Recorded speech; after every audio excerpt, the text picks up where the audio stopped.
Do you want to know how to draw faces better? You've come to the right spot. I'm using my pencil and then blending it with a blender.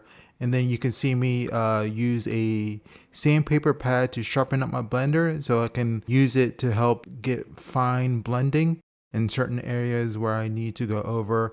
And I'm erasing some unneeded lines, and I'm sharpening some details of the hairline right here, as well as outlines of the other facial features. And I'm going in there, blending in other areas. I'm taking my eraser pencil and adding some highlights on the nose. Then let's add some shadow details on the nose to create more depth. The next step is to draw a 3/4 angle. This is one of the most popular angles to draw the face. This angle is favored because it doesn't require as much precision in lining the features up. You don't have to worry about the details of the face being symmetrical. We start by drawing our guidelines. As I said before, imagine the front of the face like a rounded stop sign or a full face mask if you prefer for the frontal plane of the face. From there, we measure the hairline to the brow line, which is 1/3 of the total area. Then, from the brow line to the nose line is another 1/3, and from the nose to the chin is the remaining 1/3. I'm quickly gonna go in here and add a few hair strands, just a couple, just so we can give our female head a little bit more shape. I'm going in and adding in some eyelashes and darkening the areas for the pupils, just refining the details. The way I'm refining the details is by darkening the lines of the pupils. You see here I'm darkening the size and erasing, then redrawing. And I'm going back in and refining the eyebrows,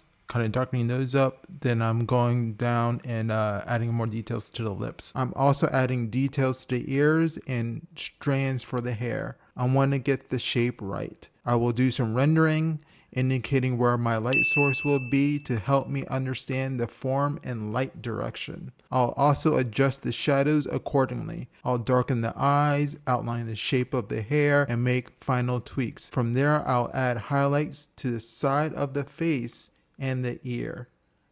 I'm just gonna adjust the light source real quick to kind of show more of a nuance to the angle of light, and then I'm gonna darken the areas under her eyes, darken in some of the areas where I have the rendering to kind of create a little more refinement, and then I'm going to darken up the lines on the hair to kind of make the hair pop out a tiny bit more and add a little bit more tweaks. Now we're going to move on to the side view.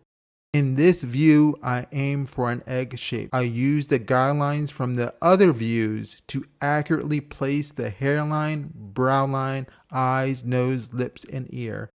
These references help me achieve the desired shape and positioning, including the indication of the eyes, which guides the drawing of the other facial features. As I sketch the nose, I'll give a quick tip. To accurately place the nose, upper lip, and lower lip, imagine a diagonal line from the tip of the nose to the lower lip. This line will assist you in positioning the lips. Next, I draw the eyes, enhance the eyelashes, and place the eyebrows. I think about the spacing around them and the eyeball itself.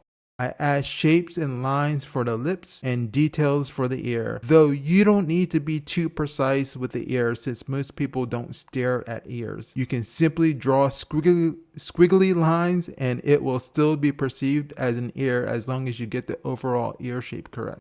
I'm drawing in the eye, darkening some lines, darkening the pupils.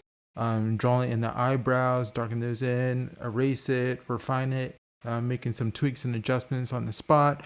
And then I'm going in and darkening the eyelashes, getting in some of the shadows of the eye, and then I'm going in and refining in some of the nose, the outer lines of the lips, and adding some details of the ear.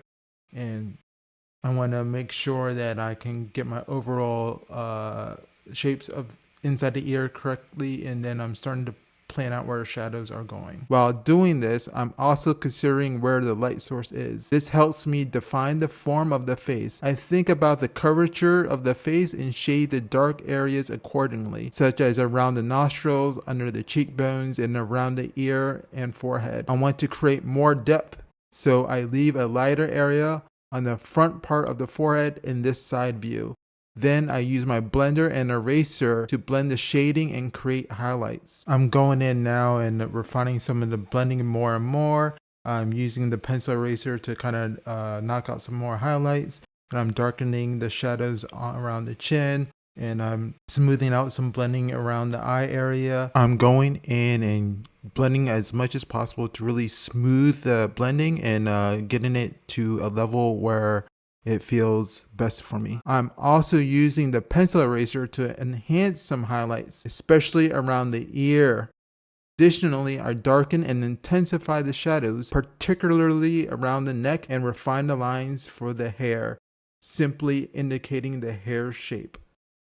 I'm drawing and erasing and refining the hairline. I want to get it correct and make sure it lines up to the reference from the other views. I'm going in and darkening the areas in the ear, darkening in the corners of the eyes, make some adjustments to the eyebrows, tweak some things with the nostrils, smooth out the cheeks.